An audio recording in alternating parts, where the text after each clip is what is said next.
Lovely. Good evening, Zambia. Good evening, Africa, and warm welcome to the analysis program right on KBN TV from Zambia's capital city, Lusaka, with me, Innocent Piri, as your host this evening. We dive into the many stories that, of course, made headlines during the course of the week. And if you were out of the country, welcome back home.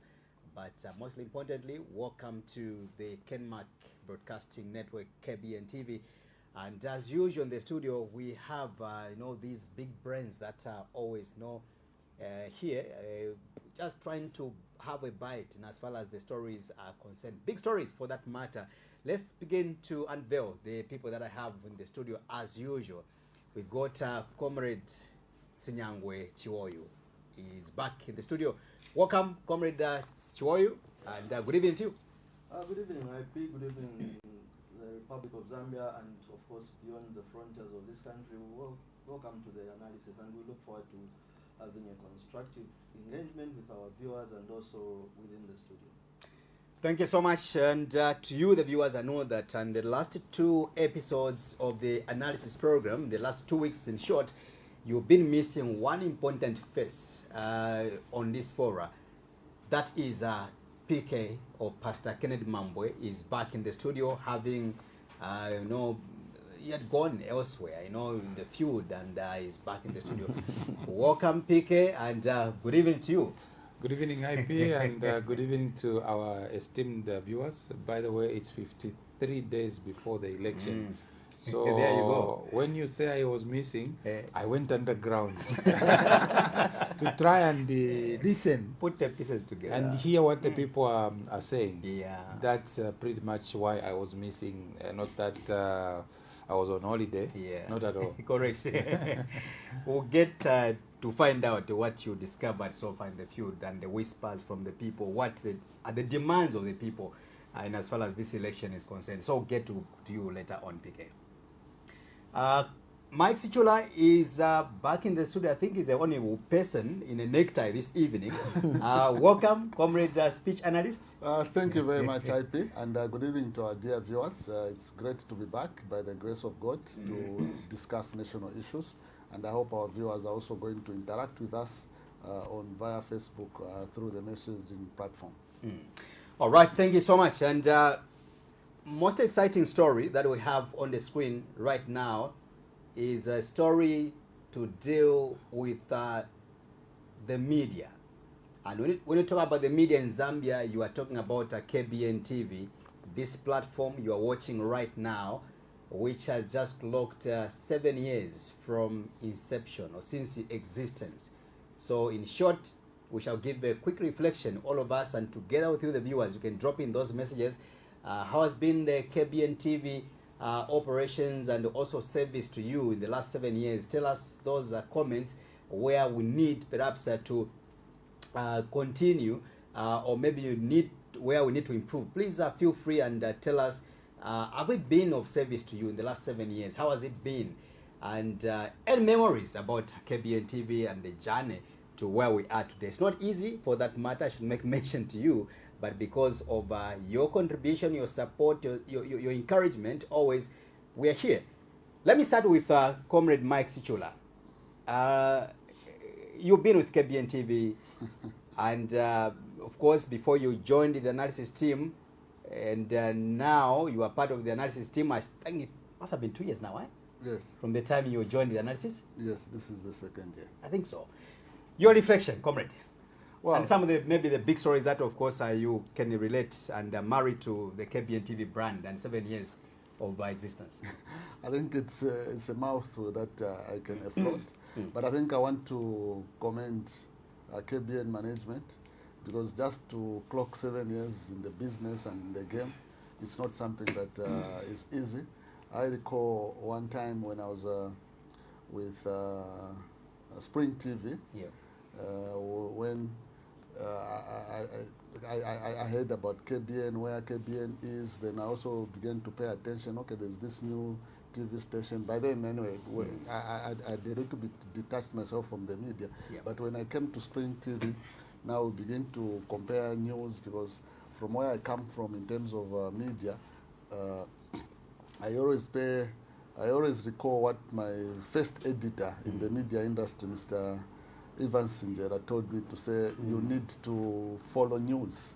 So when I was at radio station, I would follow news from different radio stations, about 5 or 6 radio stations. So when I joined TV, it was something new, so I had also to begin to adapt to TV. So when you check your news on Spring TV, you'd go to KBN, you go to other televisions to just compare the notes. So from the days that I've been coming on the analysis, I think it is something that I don't take for granted, because there are many people that you could have called to come and analyze. So if you picked on me, it's something that I don't take it lightly. It's something that I want to say, okay, this is an opportunity KBN has given, because what we discuss here, these are national issues.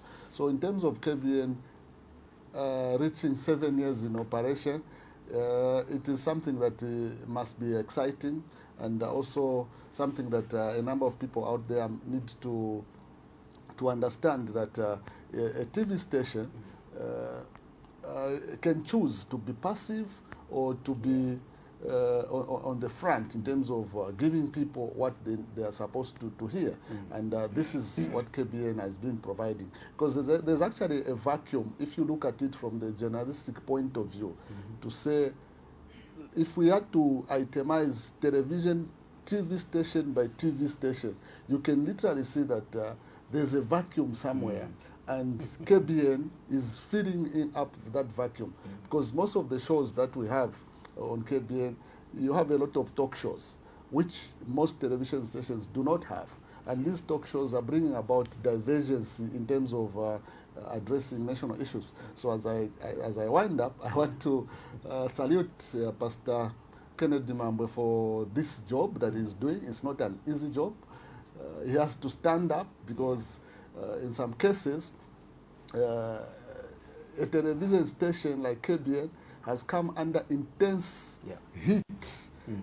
I have in mind one incident that I think we religiously spoke about on this station. If you recall, our viewers, there was a time former Minister of Information, Mr. Cornelius Mwetwa, he went on public television he said a certain statement that was so negative and damaging at the point, which to me was something that shouldn't have come from a minister. Because when you are a minister, it's like you are the father of all the radio stations, of all the television stations in Zambia, of all the print media houses in the country. So whatever statement you say has got it can have a positive and negative bearing. So in as far as the minister spoke about, in the manner that he did, what he said had a negative impact on KBN. So how do you expect a minister who is supposed to be a defender of media houses to be the one who is inflicting injury? Then our viewers also need to understand. There was a time, again, I covered former Minister of Information, Mr. Chishimba Kambwede. By then, I think I was at Phoenix or 5FM. So Mr. Kambwede confronted one of my colleagues in the name of Salim Daoudi. He now runs the popular online publication Kalemba. And there was like an exchange of words between the minister and the reporter, where the minister went as far as saying, no, you, young man, you need to behave the way you are reporting, because you can look for employment in government. By then I think Salim was at the post. Fast forward, what happened? Minister Chishimba Kambwede was fired from government. It was he himself who lost the job. It was him who lost the job. And the same media that he was disparaging to say, where he made a situation to say, private media houses, I don't need you. It was the same private media houses that started giving coverage to Mr. Kambwede. So this is how the media operates. So at some point, if you are going to be too hard on the media, if you are given an opportunity to be a minister, the same media that you are against, when you lose office or when you lose a job, are the ones that are going to be giving you coverage. So it's like the media has got a way of sympathizing with those that are fallen. But those that are privileged sometimes, they don't have a soft spot for the media. So I find it very disturbing that KBN, which is supposed to be, is actually part of the governance system, because we are the fourth estate. But because we have chosen a certain path which is not passive, which is not praise singing, then we should suffer certain injustices. I call them injustices. I find it very disappointing that under the UPND administration, such things are happening. And there are people that are excited. I remember one day, sorry to take your time, because it's so passionate to me. I remember one time I heated an exchange of words, not that we're fighting, with a certain gentleman on social media.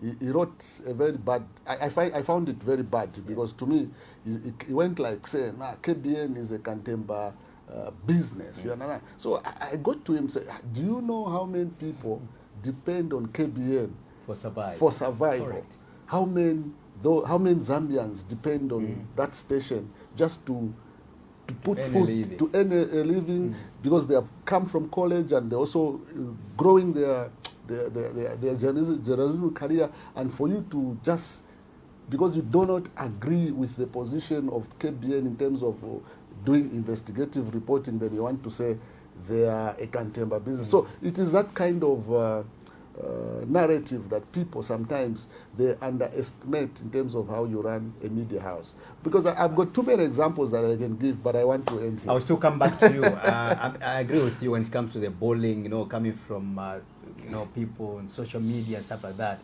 Yeah, not that we are complaining. I personally think I'm not complaining, because I understand that's how it is. It's a normal, that's how a society should be.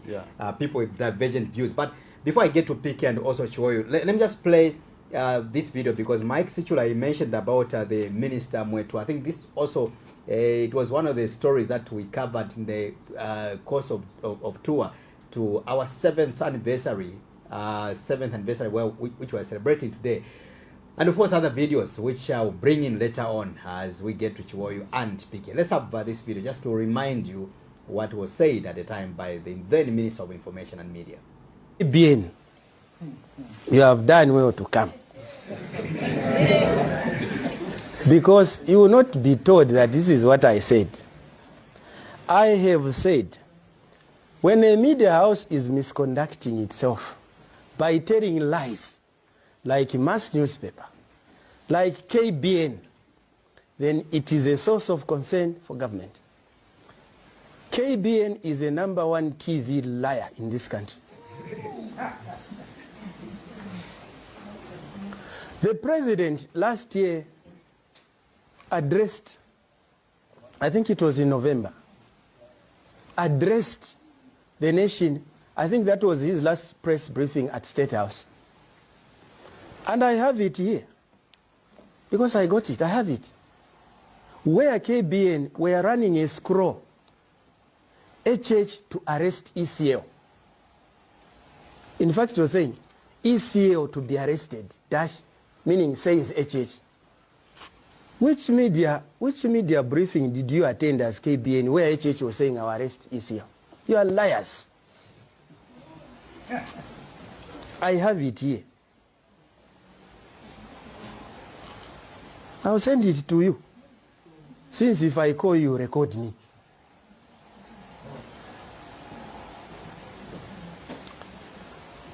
Honorable Elvis Nkandu here has just given an example of where Pastor Kennedy Mambwe recently was on KBN, lying through his two sets of teeth to the nation to say government wants a stooge to be first president. They want Keith Mwemba, in short. That's what those insinuations have been. They want a stooge because FAS is to release $10 million to construct some multi-facility sports arena in Chongwe, and they want a share of that. KBN, you are terrible liars. Come on. Argue on things for which we have no facts, not those we have facts. You will end up messing yourself even more. Me, I decided to leave you alone. You are coming to challenge me when you know you have we have facts. It's not fair. We know that you, KBN, you are a mouthpiece for PF, but do your business properly. No one will penalize you for having political affiliation. Zero. I have insisted before, even when we are in the opposition, that there is nothing wrong to have political preference. Even for a civil servant, there is nothing wrong to have political preference of affiliation. The only thing you should not do is to bring your politics to the office. So even you carry on with your politics. Thank you, colleagues. Thank you very much. So I will throw the ball to maybe PK should come and summarize. Chiwoyu, just your quick reflection about KBN TV's 7th anniversary. Thank you very much, IP. If KBN were a child, Yeah. this year it would have been in grade 7. It would have been sitting Grade one. grade one. Yeah, grade 1. Now that is the grade 1 of you and I. Nowadays, children by 7 they're in grade 2. Grade You're right. Yeah, I agree with you. Yeah, but then just to come to talk about the issue that is really at hand. Look, we are living in an environment globally where good journalism is under threat. Okay, I hear you. it's not just in Zambia. Okay, journalism is under threat from commercial forces, from political forces. There's just no space for independent journalism. Right now, even institutions or countries that we grew up looking up to, like the United States, okay, in terms of having a free media, free society, free journalism, doesn't entertain it anymore. When you write anything that President Trump doesn't like, he will tell you it's fake. It's fake Okay, news. not that it's not true, but because he doesn't like it. You're a fake reporter. Fake reporter. Bringing it back home. We are in an environment where journalism or journalists no longer, not like they no longer, but there's little threat that comes from intimidation by cadres, violent things and stuff like that, which of course should never be entertained in any way. But we've got a new form of threats that journalism faces. This is the political threat, okay?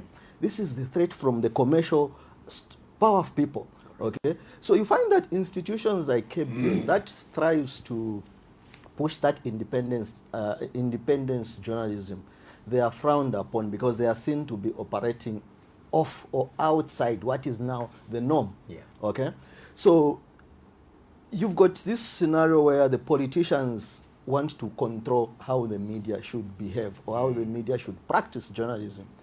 I mean, it pains me to see people like even the Information Permanent Secretary, who is not a technocrat, okay, who will sit and have a press briefing and even informs, look, and it tells the whole world or the whole country that as far as he's concerned, the standard which he thinks journalism should operate, that's how it should be.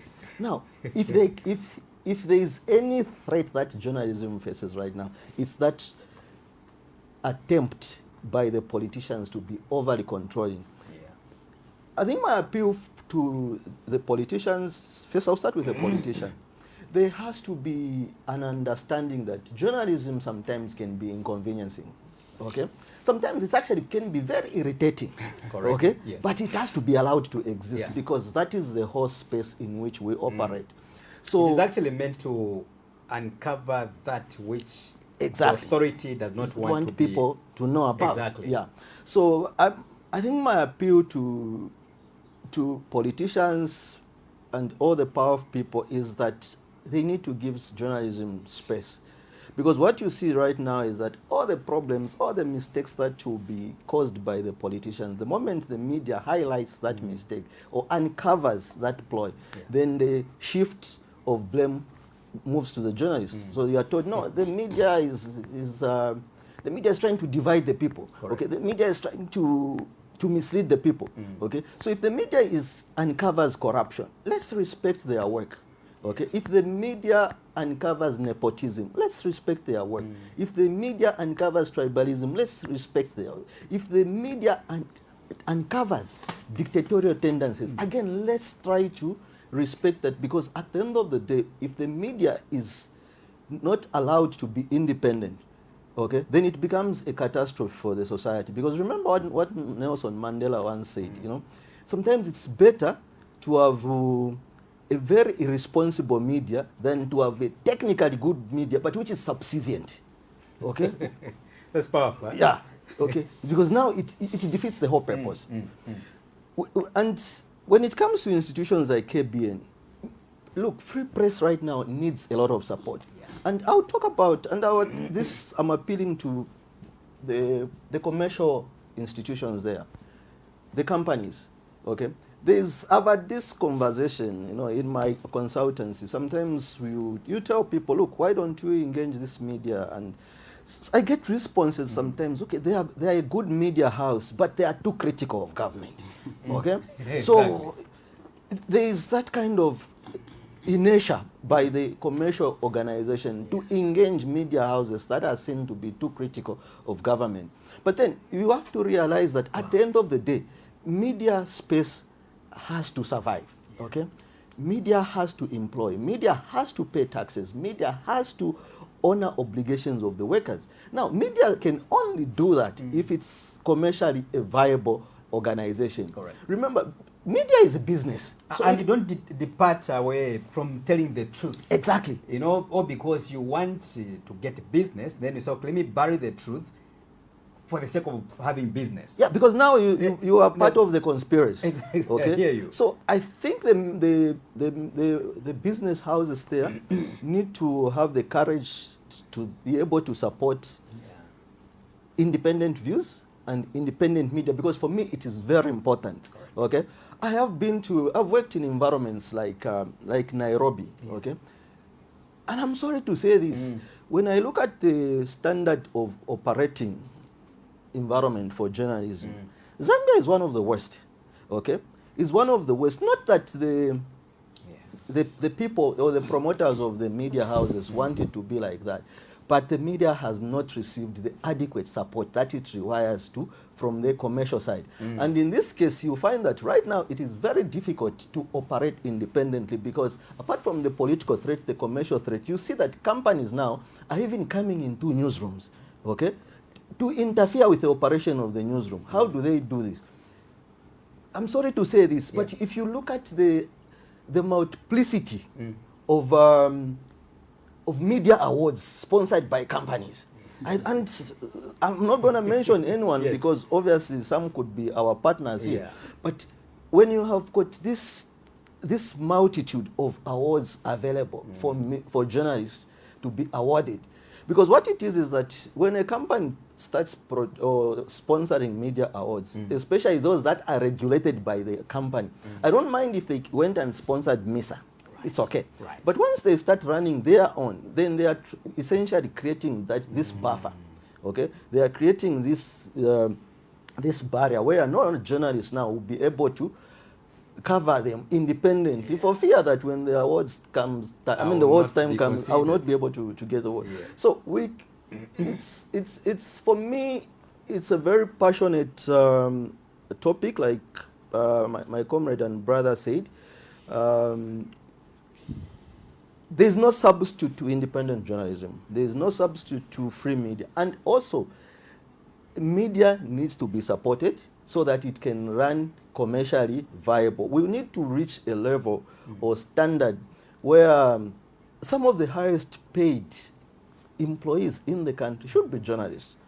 Okay? I get you. Because where we are right now, I'm sorry to say this, the support that the journalists are getting is such that it puts journalism perpetually in a weak position. Okay? And you know, a weak journalist gets compromised by their independence gets compromised because remember, he who pays the piper does what? Calls the tune. Okay? So we are in the space where bad journalism is being rewarded You've got governments, and I'm sorry to say this, you've got governments that consistently have been awarding bad journalism. You find that all those journalists that were seen to be pro-UPND are okay today because they're either working in government or working in an institution.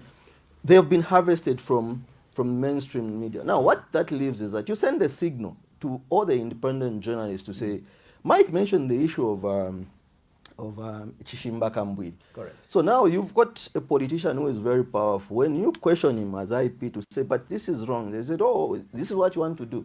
Eh? If you've seen your friends how we will never reward you. So as a result, you get censured. So in my view, journalism right now faces a lot of threat, and the threat it faces is not physical threat. By the way, there should never be room for physical threat, but there's also this political influence, this commercial influence that is depriving journalists of their ability to tell the story truthfully, correctly, and accurately. And also the fact that media houses that are seen to be independent don't seem to be getting a lot of support from the business institutions out there. But then my appeal to the especially the business world, because I know that this is where the real support comes. My appeal to the business world is that even if you deem a certain media house to be too critical, remember, critical media is what forms or what shapes the policy.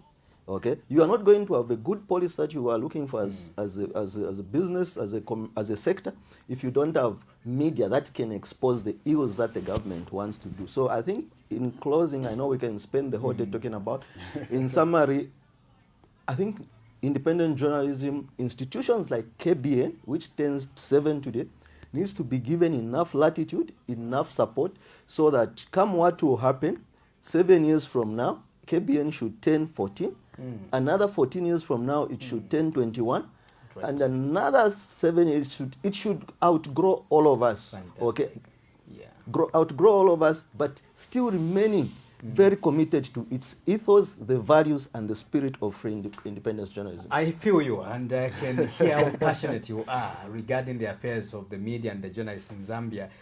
Mike Schula, I also feel you. I mean, you can imagine the two of you have spent 10 minutes talking, because of the passion. Before I could actually even get to the vision carrier himself with PK, I'll try to give you 4 minutes as well, PK. Instead of 2 minutes, I'll give you 4 minutes, because I know that you are the vision carrier. How was it for you to come up with the KBN TV?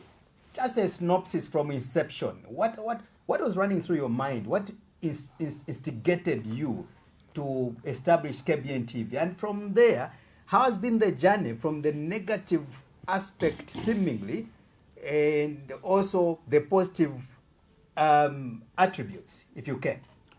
Thank you, IP. I must appreciate my colleagues who have ably articulated how the media should be operating. Yeah. And this is the fact that everyone knows, even those who may pretend that they don't know how media should operate, they know. Yeah. But anyhow, power being what it is. And when we say 7 years, IP, before I answer your question, when you say 7 years, on the 19th of June. So this whole month we are celebrating is our 7th anniversary. Correct. But the signal went up on Topstar. We were covering Lusaka only at the time, 19th June 2019. Right. We were just in Lusaka.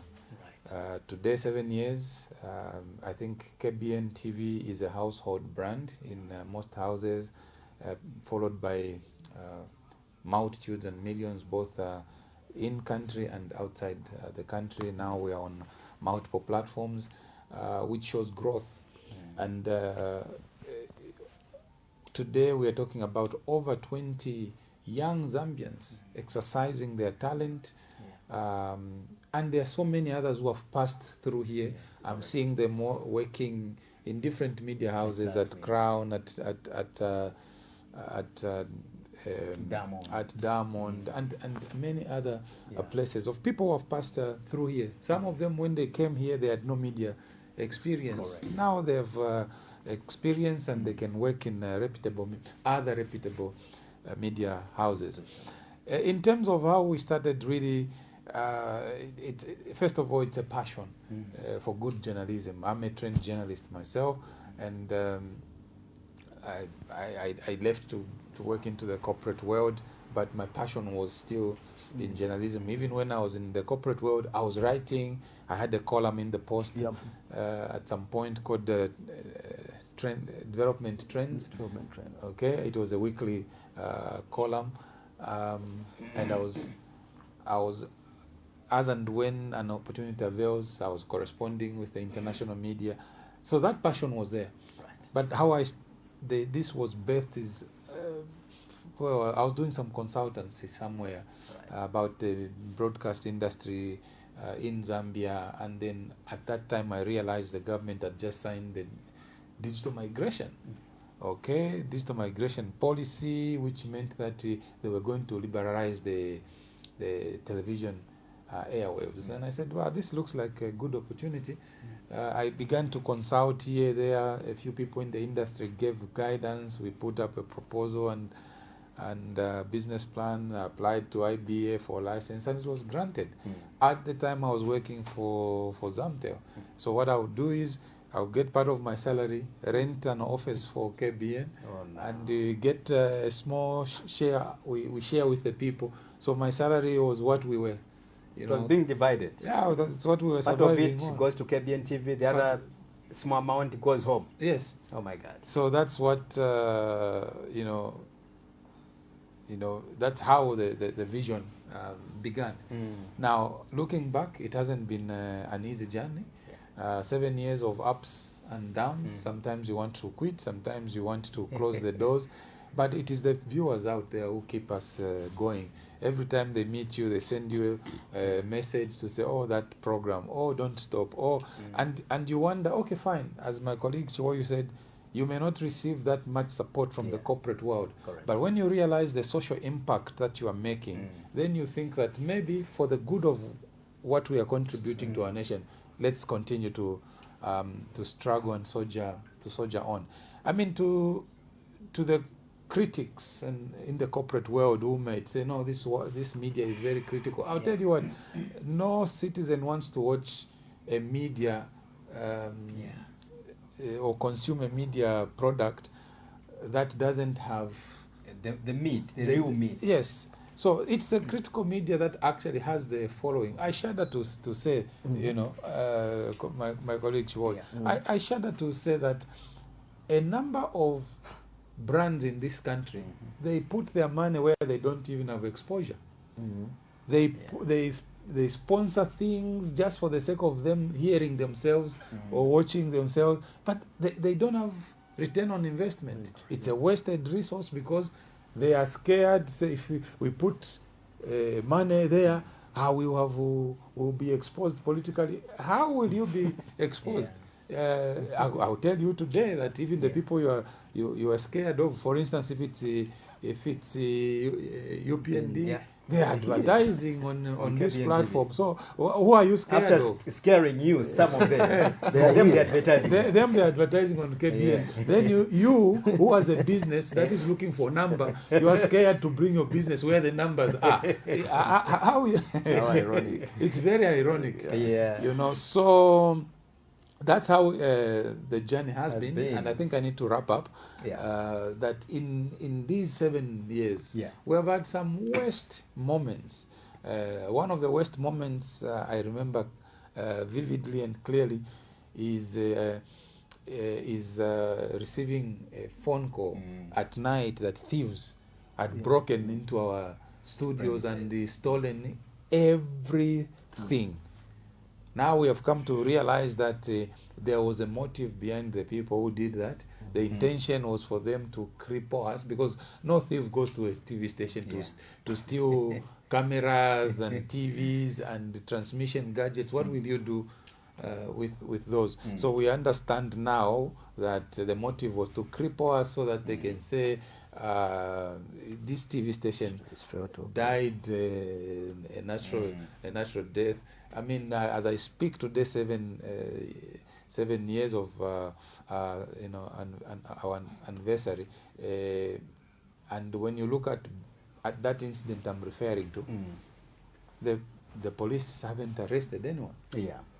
Correct. As you summarize, PK, I want us to just play this video of what PK is talking about as far as the raid which happened at KBN TV. That was on the 12th of May 2022.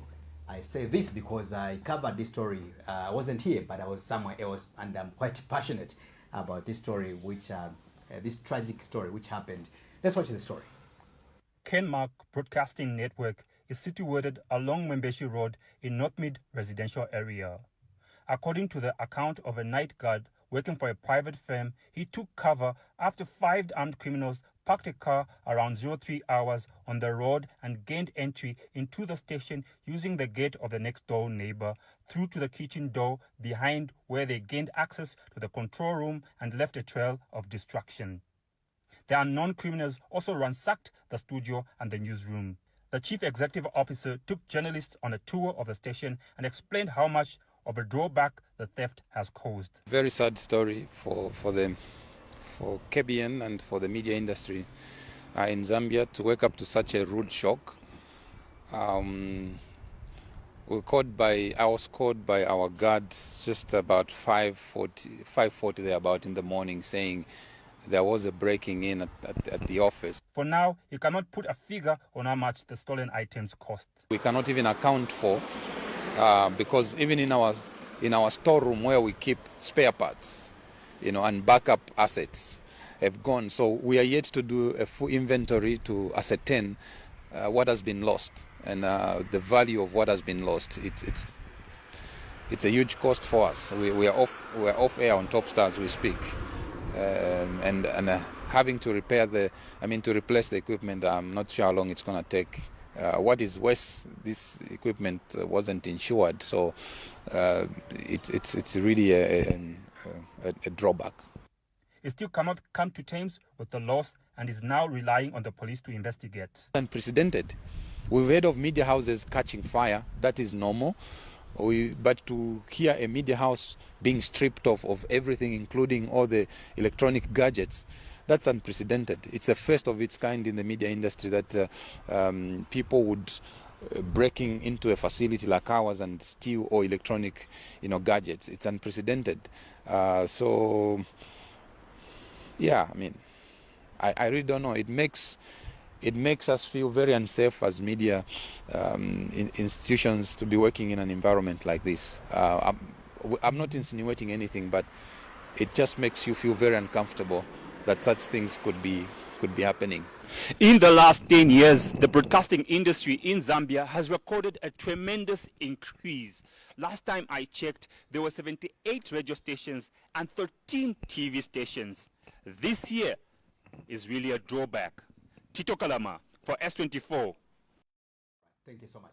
So that's a sad story PK was referring to, and I will allow him to just conclude because he's the man of carrying this vision of KBN TV. So, PK, just tell me, you are telling me and the viewers that you got a call around 04:30 there about that thieves had broken into KBN TV, and you had to rush coming to the station. Yeah, I had to tell my wife something has happened. Let's go. We jumped into our car, rushed to our studio, and for sure we found there was a trail of destruction. That was not stealing. It was a trail of destruction where people came. If you are stealing, steal a camera and go. But when you begin to chop transmission fiber, you cut them so that the signal doesn't go. You lift the encoders and cast them asunder. You can clearly, this was a mission not to steal, but to destroy and to kill. But we thank God, there is a God somewhere in heaven there who watches over the affairs of men. I wouldn't say how we got back, but by the providence of God, we got back, and here we are. God has sustained us, and the viewers there, when they call in from every rural part, the decision makers we meet, even those who are in government who tell us there is a special space you are occupying, don't stop. We get encouraged. So in as much as it's been a difficult journey, we have had a lot of support from our colleagues, Mike Sichula here, Chiwoyu here, and many others that we may not mention. Yeah, but they believe in the fact that this platform needs to serve the nation. And in their own time, they contribute massively to the service of our nation. So it can never be given to say it is a one man's vision. No, I think this is a collective vision. Every man who goes in the field, the men and women who stand by the cameras and in transmission, our guests who come here every single day, the news sources who trust us with sometimes very sensitive information, because they believe we can handle sensitive information, and put it in a manner that doesn't threaten anyone. But we process it in a journalistic way for everyone to consume.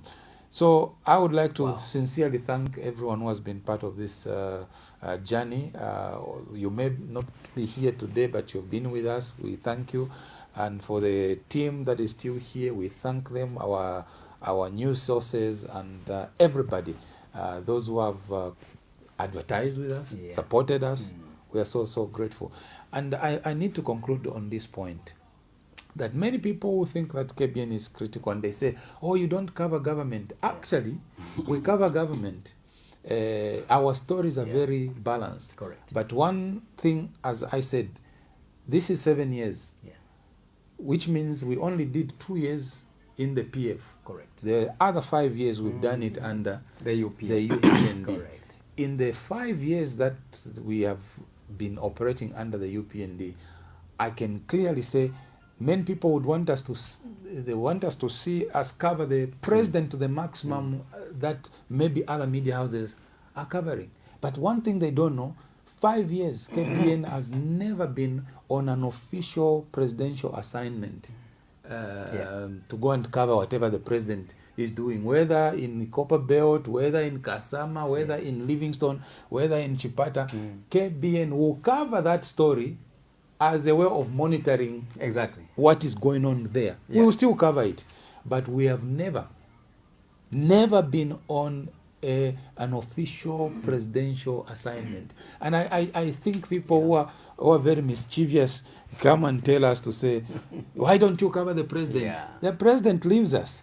So we can't tell the president. We can't cover him. We can't cover him when he doesn't recognize our viability and input. So but we still try and cover him every day. We'll monitor what that media has carried and what his own page has carried, and we live from there and cover him. But it goes to show how committed we are to covering everyone. Okay, whether opposition or the ruling party. But the ruling party itself in the last 5 years has never been very kind to this media house. You played the former minister there, and I've just said that we have never been on an official trip or news. My team have not been invited, and so when someone wants to blame us, you must first of all understand the difficulty that we face in operating in this kind of environment. We could have also chosen to say they don't want us. We also not show the story, but we don't operate like that. Even if we are not on the official invitations, we still cover the story. That is our job. We do not belong to the right, not to the left. But anyone who might feel injured, just change the way you operate, and you'll find that we actually we actually are very balanced. And lastly, you know why, PK? I don't know why, and I'm now thinking that I've done a bad job as a producer. I should have just dedicated the entire show to talk about ourselves and KBN TV. Maybe this was going to make sense. Because already we've taken about 15 minutes. PK, conclude. There's no problem. Yeah, I mean, and in my conclusion is when we were in our 2 years with the PF, the PF were never giving us any recognition of attention. The people we were covering mostly was UPND in opposition, because they also didn't have a reliable Yeah. platform or a lot of platforms. So our major client in terms of news was the UPND. Yeah. And when They were actually camping here. Most of the time. yes, when the tables flipped, Yeah.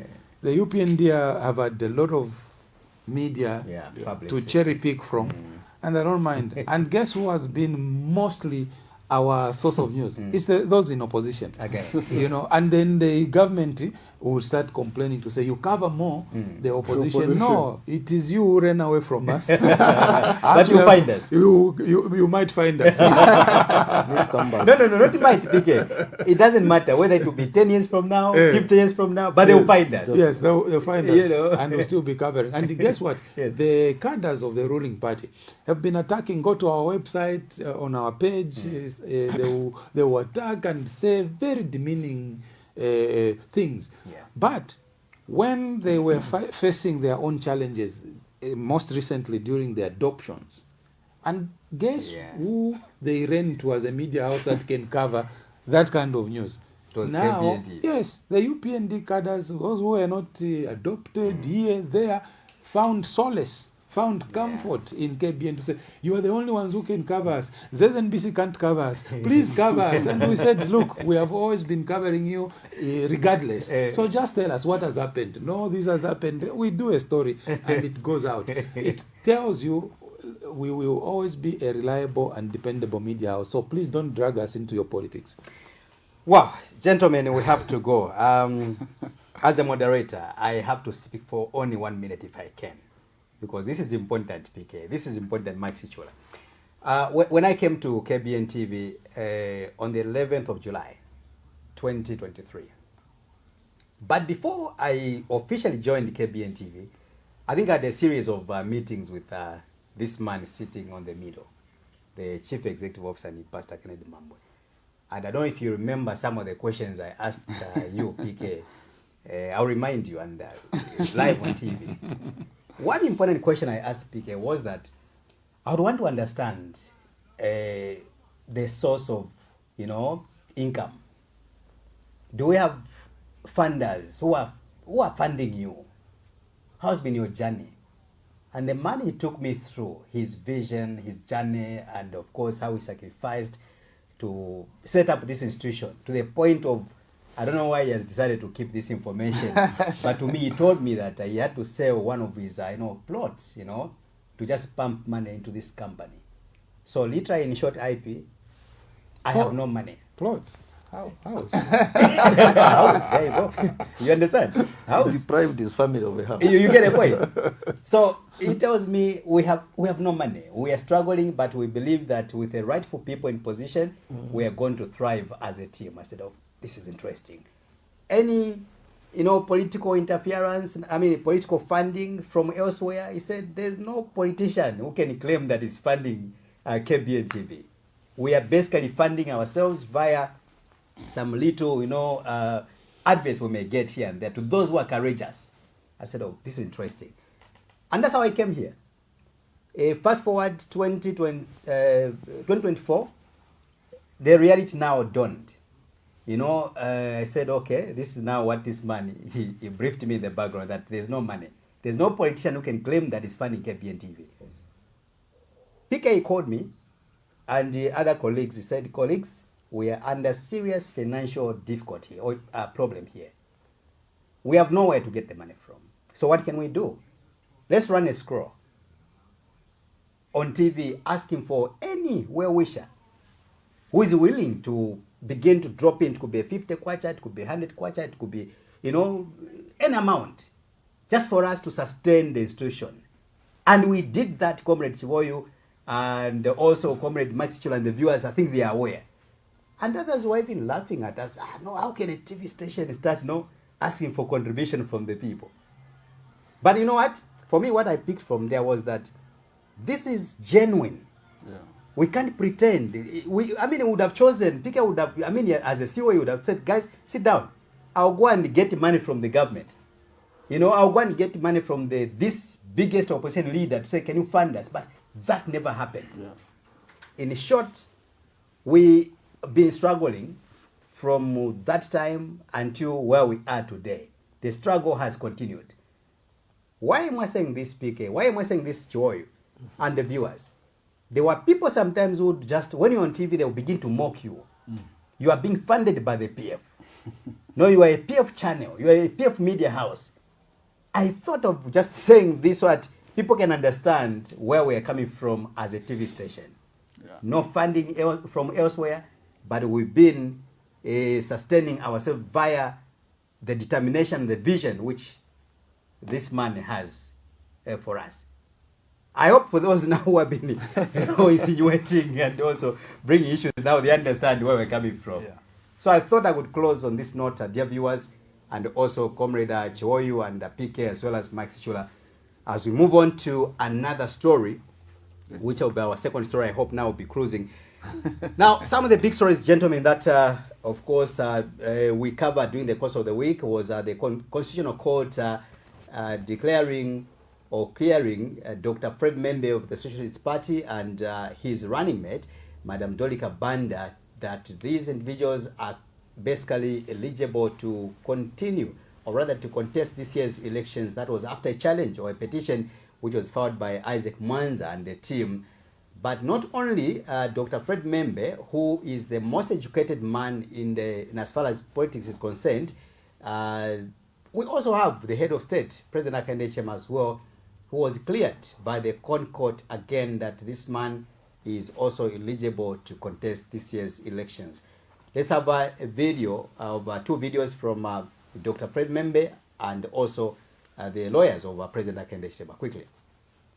We don't post that work automatically, but we are highly educated people.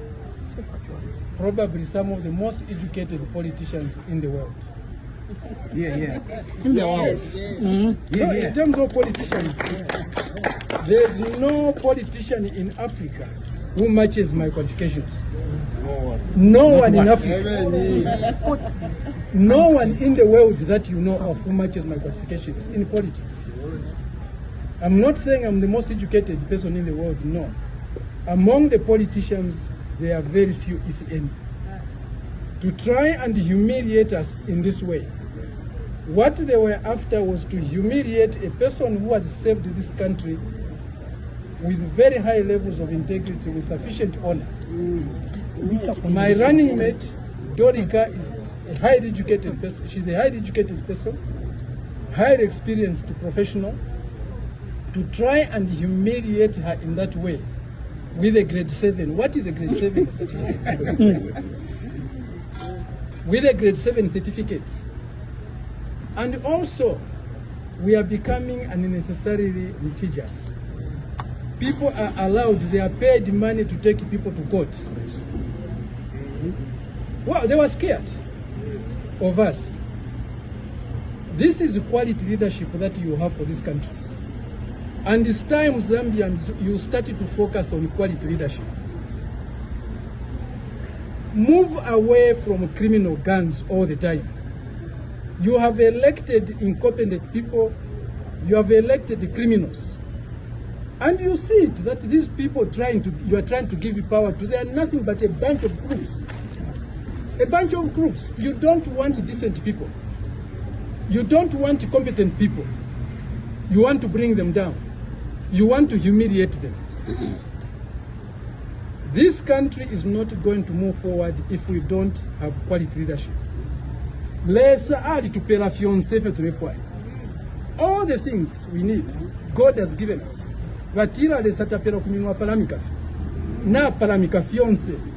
The only thing missing right now is quality leadership to take this country out of the situation it's in.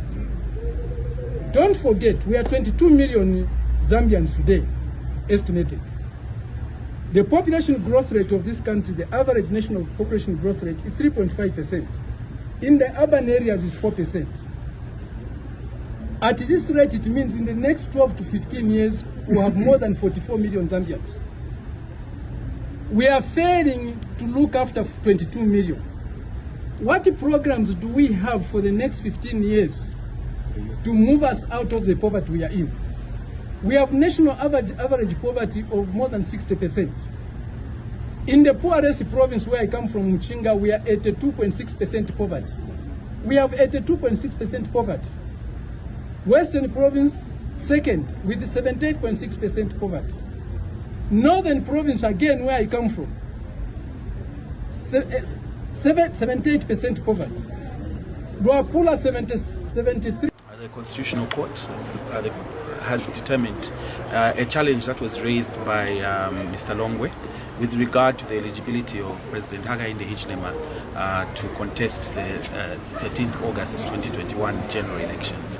And we are pleased to report that the court has dismissed that petition on the ground that it lacked merit. Of course, from our perspective as the practitioners representing President Hichilema and of course the UPND, we are certain that justice has been delivered. The democratic dispensation of this country is such that one can come to court and approach court for a relief, which the petitioner did in this case, and the court is mandated with the duty to determine that particular challenge, which has happened. It's a testament to our democracy and to the fact that the courts are able to deliver judgments on an independent and impartial perspective. Wow, there was a question whether we are satisfied or not. Well, we respect the court's decision. That is important. When the court rules like this, it clarifies on certain aspects, and in this case, it has clarified on one key aspect of a limitation of Article 52. I think that was the primary thing. They didn't go into anything else, so that leaves this to us as citizens now to pursue. So we have been guided by the court, and I think that's sufficient for today. So let's begin from there. Gentlemen who tried to cruise. Comrade Chiwoyo, your take. Fred Membe is now officially on the ballot. The hurdles are gone. They have been cleared. HH again has been cleared. Charles Longwe, he has to go home and rethink, or perhaps prepare himself. Well, I think what is important for me is the fact that ultimately what this decision means is that the final decision on who becomes president will be decided by the Zambian people, because obviously it always becomes very dangerous if you are going to use institutions like courts to stop some of the people that are perceived to be in opposition or even to perceived to be competitors of the president. So I think for me this is what is very important is the fact that this decision by the courts means that the final authority on determining who governs Zambia after August 13 is rested with the Zambian people.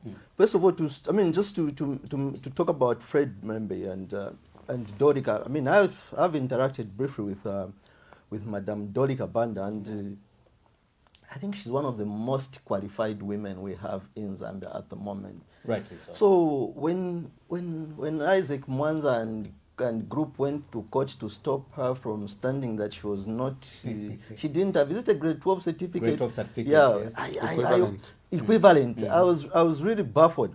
But I think also the bigger picture for me when it comes to these qualifications is that we need to have a conversation around them, okay? Because you're not going to have a constitution that bars certain people from standing, but it allows everyone to vote. So if everyone should be allowed to vote, everyone should be allowed to stand. Very true. Okay? You cannot have an institution or a constitution that for me this constitution is discriminatory. Okay?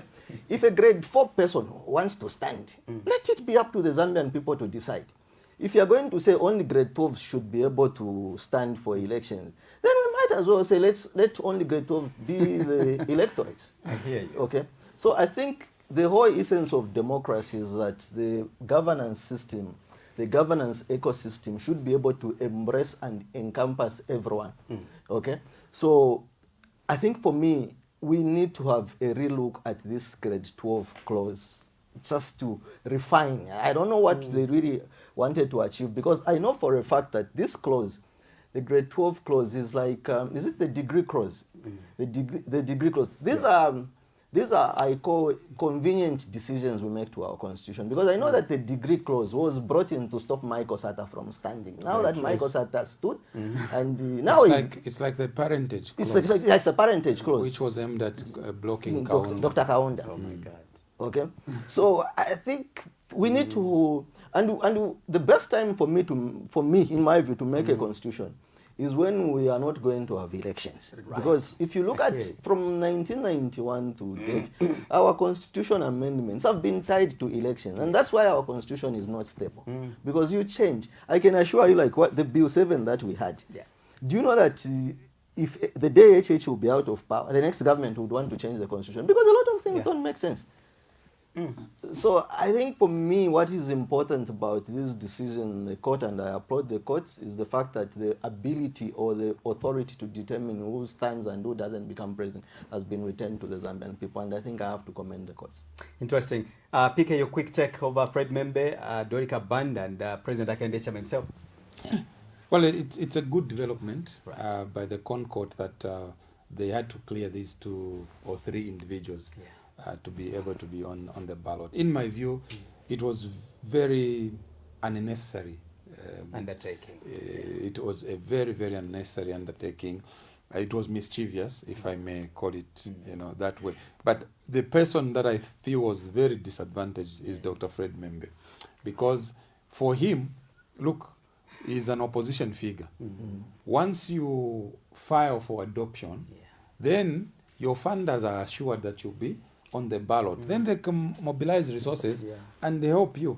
But the moment they finish that process of adoption and nomination, guess what happened? He was taken to court. And whoever was trying to say, I'm supporting that one, started thinking twice. Should I not? Because he might not be on the ballot.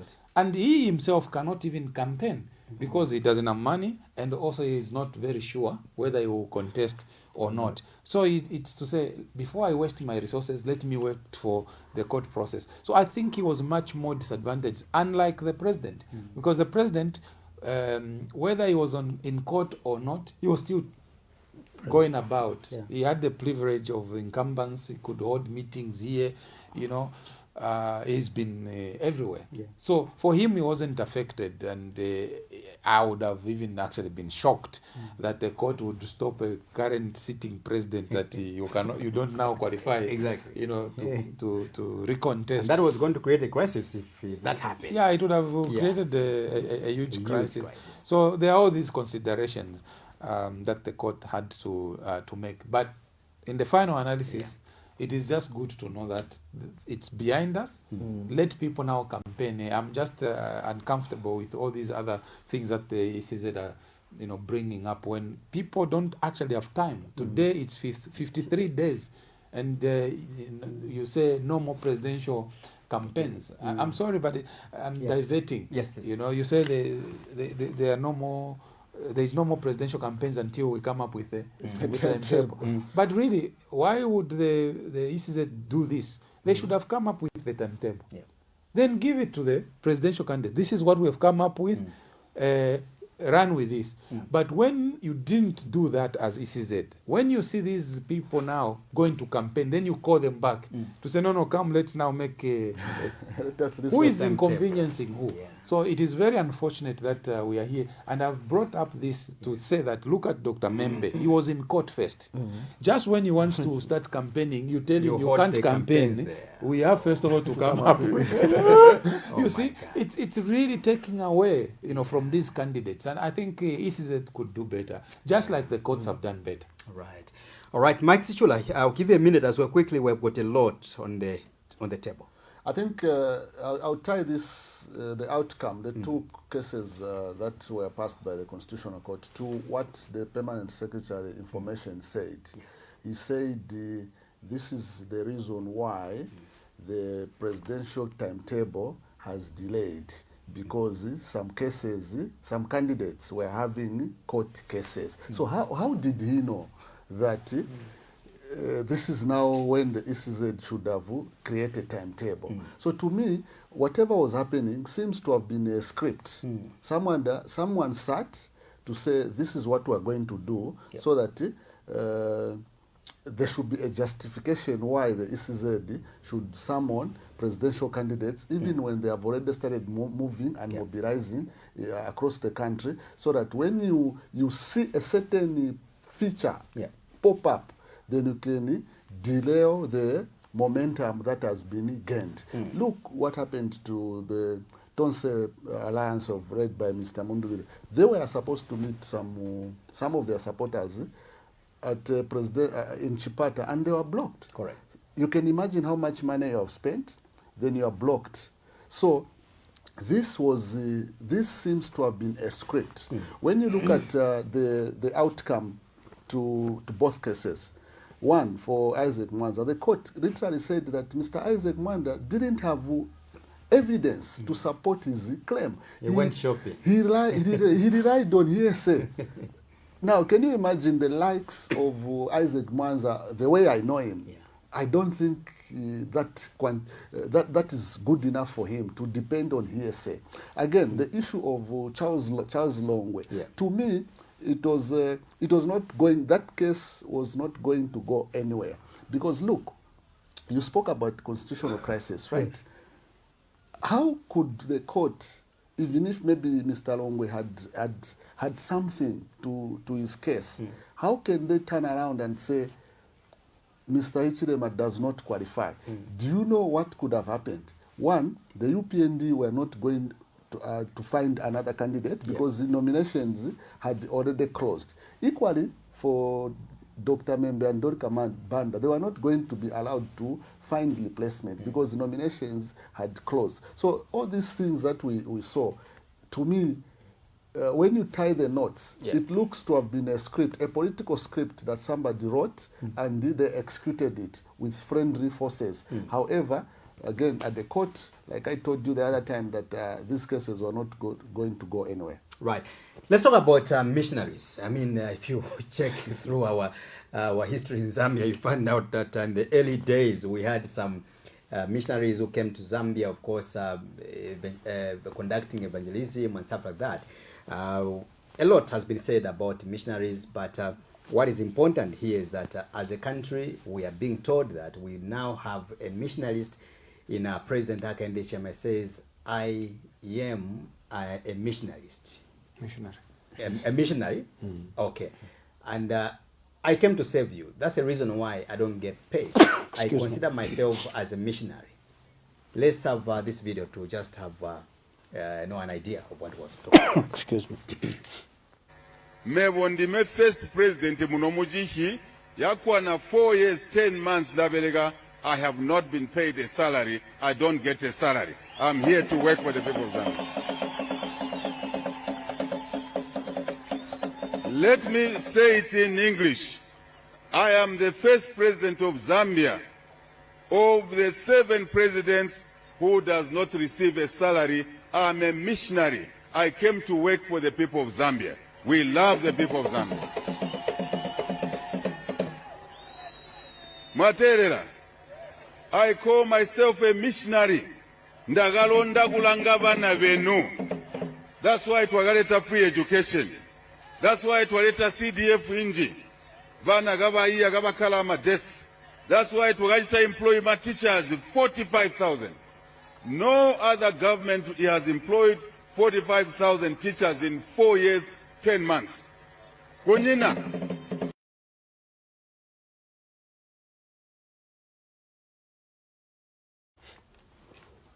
All right. So let's hear from you if I told you one of those missionaries we have in Zambia. But President Hakainde Hichilema is one of them because he doesn't get paid according to them. The last 5 years or 4 years plus he has been in power, he's never gotten a salary. Comrade Chiwoyo, I'll give you a minute. I want us to be moving fast now. Well, I think for me it was a very desperate and unnecessary statement from the president. First of all, none of us would want to have an employee who doesn't get paid. Okay? You don't want to employ somebody who doesn't get paid. If you're going to have an employee... Why? If you're going to have an employee, okay, who doesn't get paid and comes for work regularly, promptly and on time, probably that person is a thief. Stealing for you. Yeah, he's stealing from you. I hear you. Okay? So I think, for me, what I would want to see, okay, is a president who gets paid and gets paid very well and governs transparency. Because you see, the issue around emoluments is an issue of transparency. One of the problems we have in this country is that we have had presidents who, at the end of their terms, have been found in positions where they cannot explain how they accumulated certain wealth. Okay? So if you're going to have the president that makes, I'm sorry, but I found the statement to be very careless. To say that, no, I work as a missionary. We don't want a person who works as a missionary. We have the time for missionaries is gone. Okay, it happened a long time ago. We want a president that... there's no free lunch in town. There's no free lunch. Look, why don't we have a scenario where we say, okay, the president gets paid so much. Yeah. This is his net salary. These are his allowances. At the end of the year, this is how much he has earned. After 5 years, the president has earned so much. Okay, so that when it comes to the issue of discussing how much he has earned and the material wealth that he has accumulated, it should not be an issue of debate. Okay, and that is why we're having these problems where the president can't even declare his own value. Okay, they tell you, we've got a rich man who is the president, but the rich man cannot tell us how much he earns. So I think for me, the issue around salary and everything has to be transparent. I mean, let's face it. Which wife can allow the husband to go and do a work that they are not being paid for? No one can do that. So for the sake of transparency, for the sake of sanity, and just for the sake of progress as a country, let's have a president who gets paid, and let's know how much the president gets paid, so that at the end of the term, at the end of the day, when we say the president has got so much, it can be supported. It can be supported. So it was a bit careless. PK, I'll bring you in. Can we also have a conversation from the state or maybe the treasury to cabinet to just inform the people, in the last 4 years or 5 years of President Hakainde Hichilema having, worked for free, allegedly so, how much money maybe has been saved, and where is that salary going to? I don't know. First of all, let me tell you this. Yeah. If the president claims that he doesn't get paid, who stopped him? Because we have written a contract for him as citizens to say, because you want to save us, this is how much we'll be paying you. Right. So if he has chosen on his own that he shouldn't get paid, that is his own problem. And it shouldn't be a campaign message, as we have given him a salary. Right. Now let him show us which orphanage has benefited from his salary. Because we just don't want a benevolent president. We want a working president. Yeah. Okay? So it's almost as if he's actually pouring scorn on our offer to him as citizens. He's actually perhaps saying, I cannot survive on this Kasmo salary. It's almost saying, right? It's almost saying, I have a better house in community house. I can't stay in Nkwazi.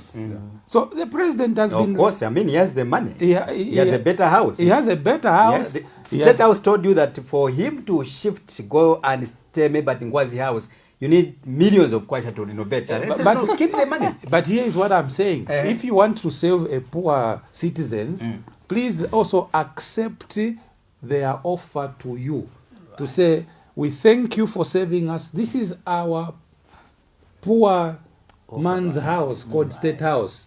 Give us the honor of saving us from here. And here is our salary. But you can't refuse their house, and you also say, I also can't get paid your small salary. I'm kind of a bit lost. Then the question is, what was the motivation for you to save us?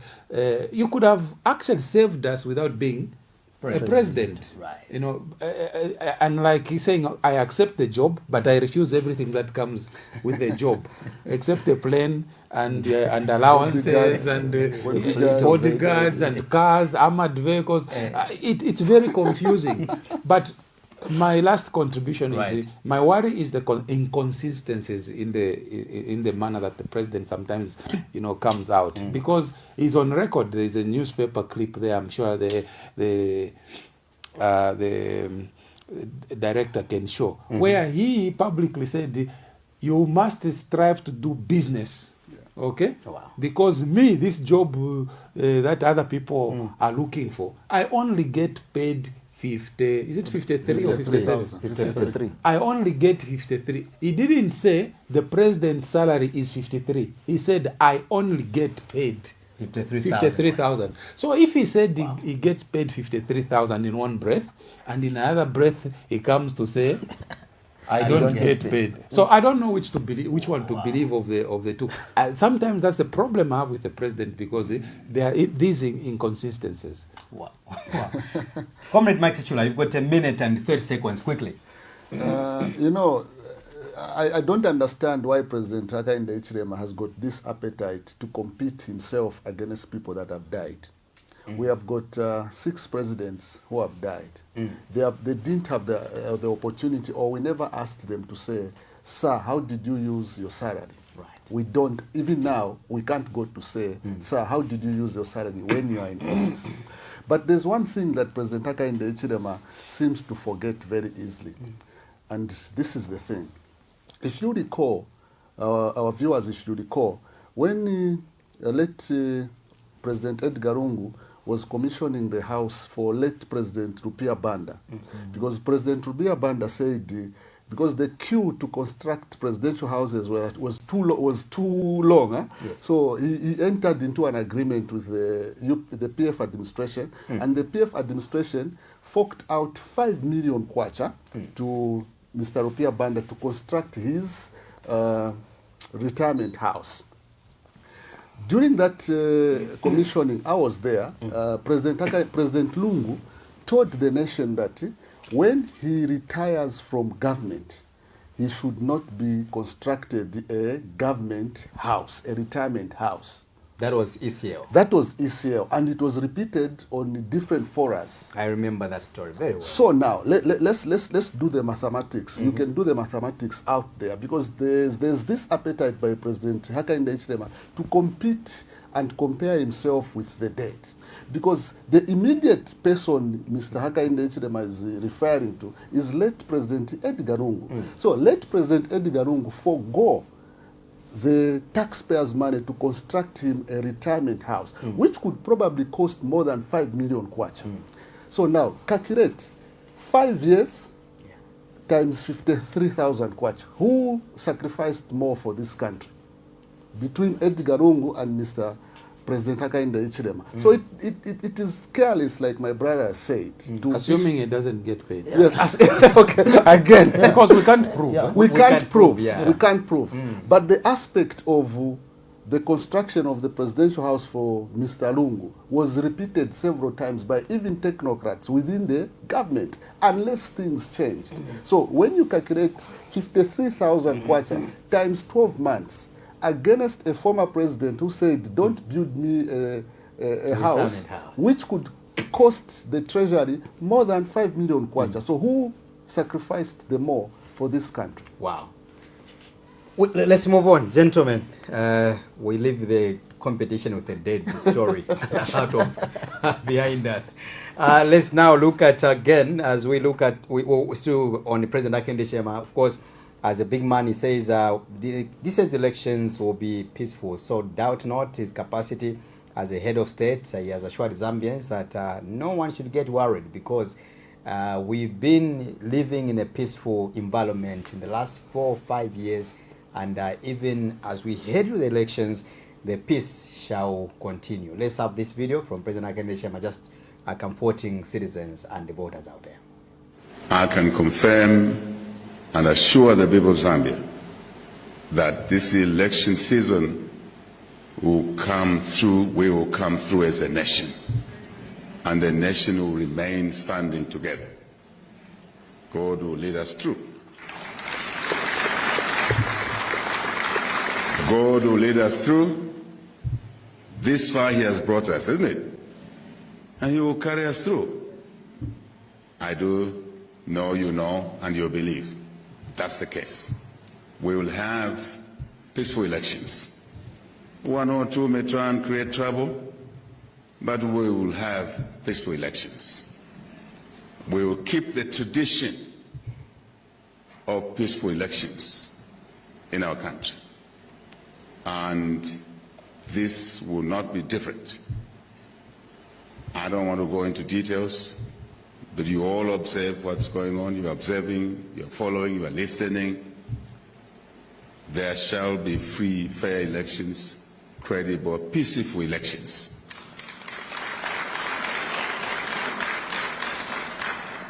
And the last season of elections, 2 months before the elections in 2021, it was hot. It was smoky. There was a lot of tear gas around. There was a lot of negative stuff. And personally, I undertook the responsibility that this election shall be different, much better than the last time we had a season of elections. So my call to the people of Zambia is that elections, campaigns are an opportunity to express what we can do for the country, with the understanding where I stand and my beliefs, that whenever one or more seek public office, they need to understand philosophically that they are seeking public service to work for the people. So, Comrade Chiboyu, we are being assured by the head of state that Zambia will remain peaceful even as we head towards the pause. Well, you know, sometimes some of these statements baffles me because let's face it, Zambia has had a lot of elections from 1991. Sometimes we have had more than one election within a period of 5 years. Yeah. So, is there something the president is trying to communicate that we don't know as citizens? Because as far as I'm concerned, when the moment we reverted to democracy, election became part of the democratic components that we have. So, where is the threat coming? Okay, because for the president to be assuring us that the election will be peaceful, is there a threat coming somewhere that we don't know about? Because as far as I know, we are going to have elections this year, and another presidential election in 2031, just like we had another election in 2021, and these elections have been held peacefully, and the transition have also been done peacefully.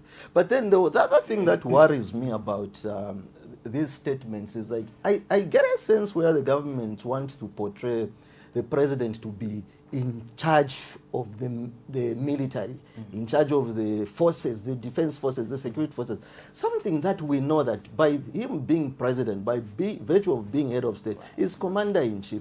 But now you see these optics around where the president is sandwiched by defense forces. You've got the army commander talking about policing people, because I think you heard where the army commander, General Ziele, was saying that the army commander the army is going to deal with people who are abusing the cyber.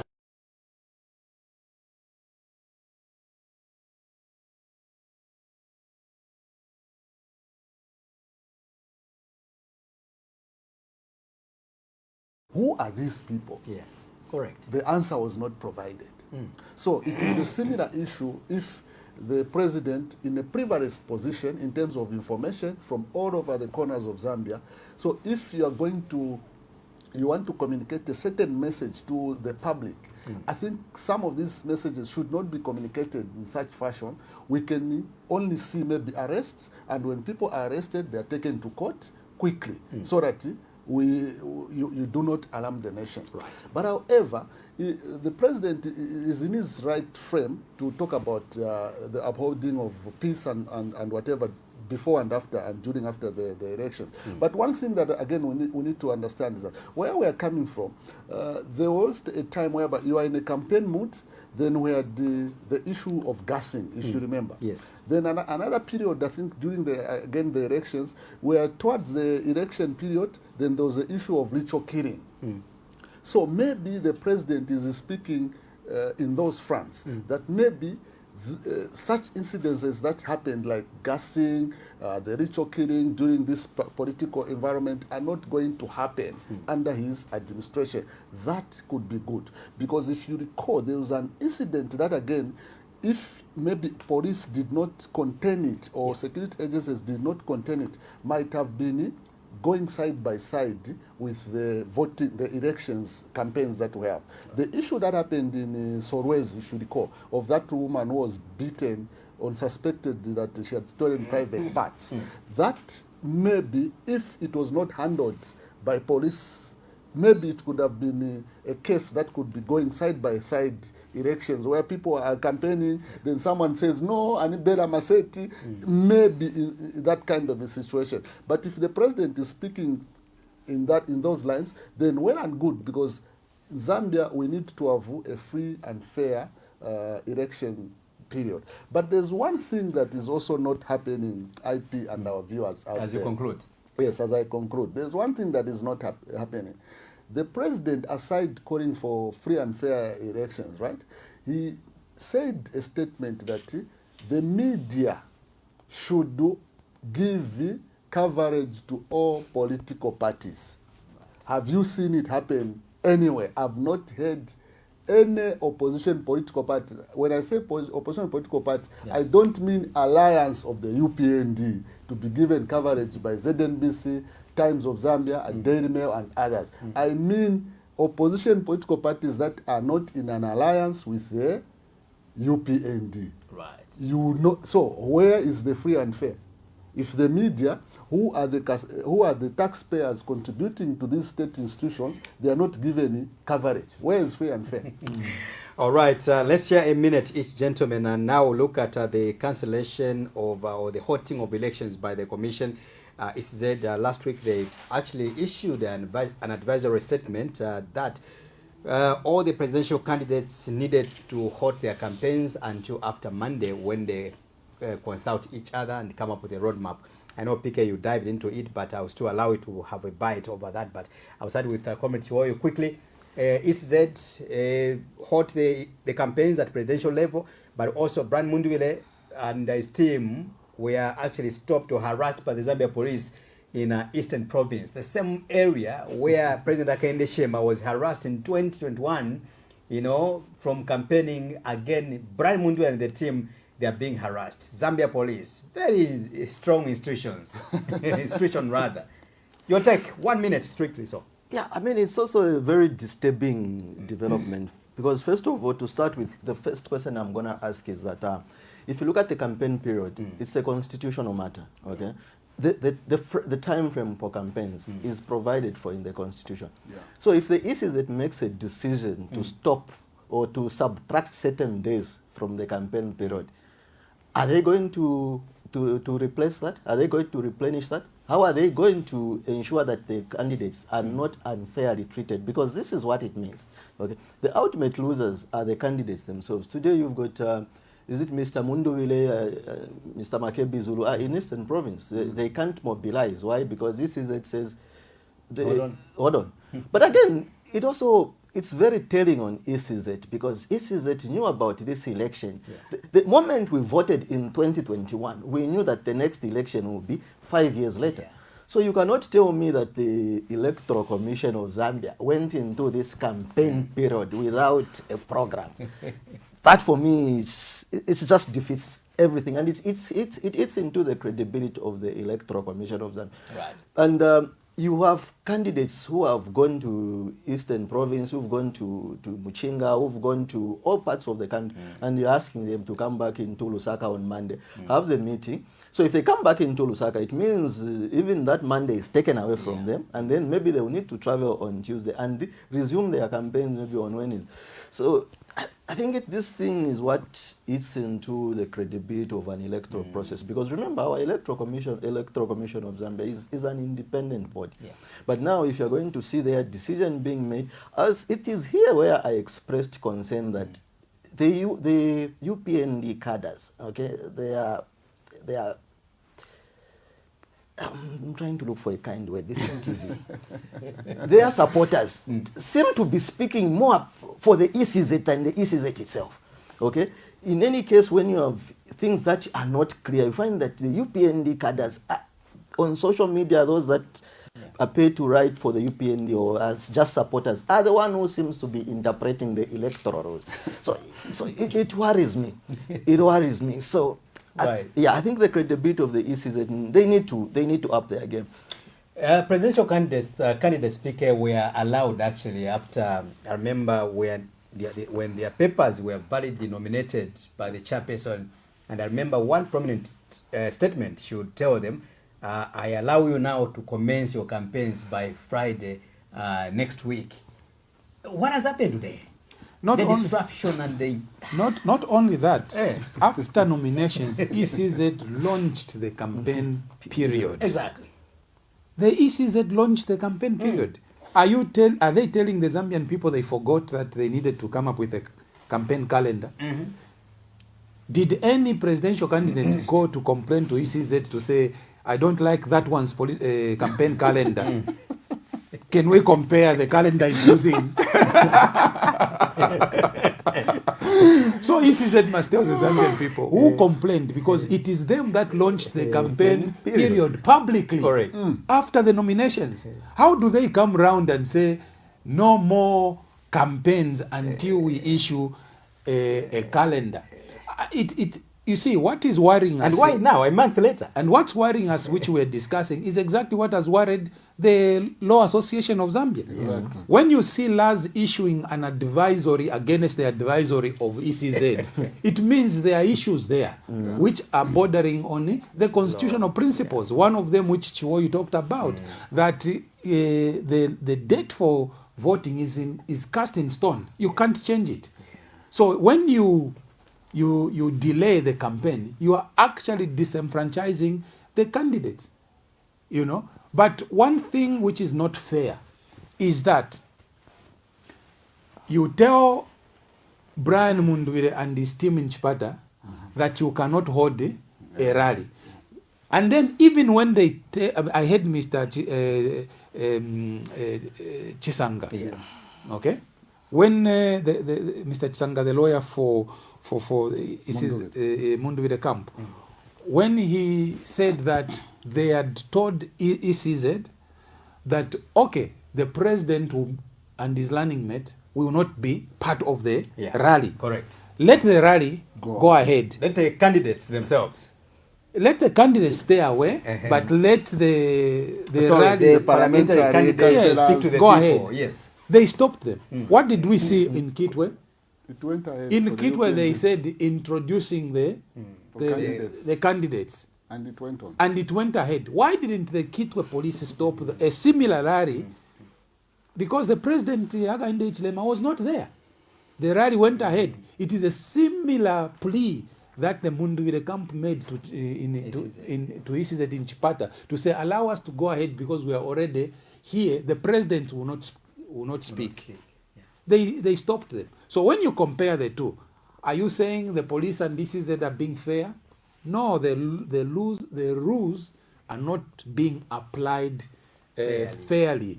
And therefore, the ECZ must show cause why people should not think that they're being biased in the manner they are handling this campaign, period. Wow. Mike Sichula, 1 minute, please. The Electoral Commission of Zambia, in what they have done, they are actually giving favor to a political participant, in this case the UPND, because in the last 2 weeks, President Hakainde Hichilema has gone through all the 10 provincial centers in the so-called working visits. But when he went into all those working visits, did you see the president talk to any district commissioner in his office, or you saw the president addressing a rally? So what the ECZ has done, they're actually giving support to the UPND, which is actually opening a box for petition in the likelihood that this election does not go in favor of the opposition. Because today, if President Hakainde Hichilema today is in Ichoma, do you know that Brian Mundwire cannot even go in a shop to buy a sweet in Ichoma? So what difference is this so-called presidential calendar is it going to make? Because the president can decide to say, I need to work in Chipata when the calendar says Munduwire and Makebi should campaign in Chipata. Because today, Mr. Hakainde Hichilema, even if he's a presidential candidate on the UPND, he is still the president. He can still go to any part of this country to work. Right. So this whole thing they have done, the ECZ, they're actually showing to the nation that they are not being fair to all the 13 presidential candidates. Right. Thank you so much, gentlemen. We have to go. I'll be back again next week. I know that there are, I think, 1 or 2 stories that are remaining, but worry not. We'll still come back next week. Let's leave that time to other programming, programs. Thank you so much, Comrade Shiwoyi, for coming through. We'll meet next week. Thank you very much, and congratulations again to KBN. Right. I wish I could single out Pastor Kennedy Mamwe, but I think ultimately it's just the vision carrier. Correct. Most importantly, let's congratulate him for providing that much needed alternative voice and also promote independence and free press. Thank you so much. I'll receive that on behalf of PK, who is here, and the team. There's a team behind, which is working tirelessly. PK, thank you so much for coming through. Thank you, IP.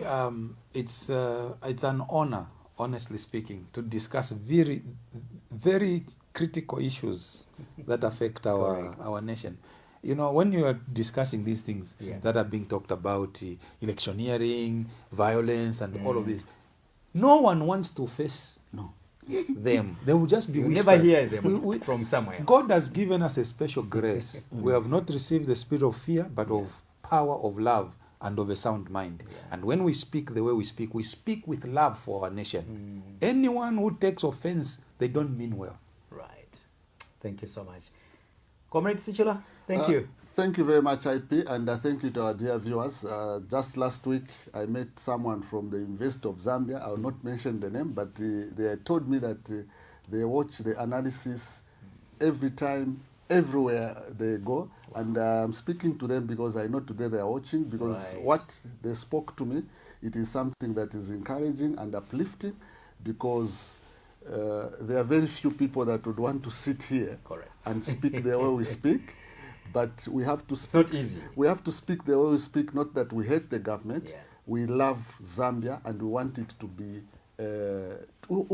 be a place where these opposing views are respected and not demeaned. Thank you very much, IP, and good evening to our dear viewers. Thank you so much, gentlemen, and the viewers watching the program. We'll be back again next week, God willing. But we would say, may God bless Zambia, may God bless Mother Africa. Good night.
Did you know that registered voters and patriotic Zambians alike from across the country watch and follow KBN TV as Zambia decides this August? For in-depth analysis of political news and information, stay with KBN TV.